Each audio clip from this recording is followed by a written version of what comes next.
Bernard Lugan nous propose toute une vision géopolitique des grands empires marocains du Moyen-Âge, celui des Almoravides, étendu du Sénégal au Tage, celui des Almohades,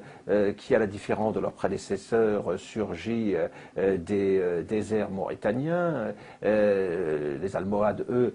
descendaient de l'Atlas central, et celui des Almohades qui va donc s'étendre, cet empire, lui, sur le Maghreb,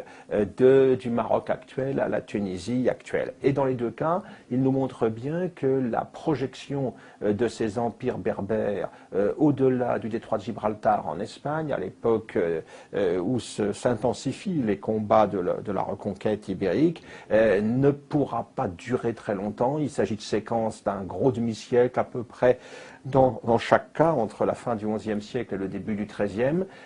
parce que un espace aussi vaste et face à des adversaires aussi déterminés que l'étaient les combattants de la reconquête, eh bien, ça n'était pas gérable pour ces empires marocains médiévaux. L'Espagne, de fait, après un siècle et demi de lutte extrêmement farouche, va réaliser, à partir du XIIIe siècle, la grande reconquête qui fera que,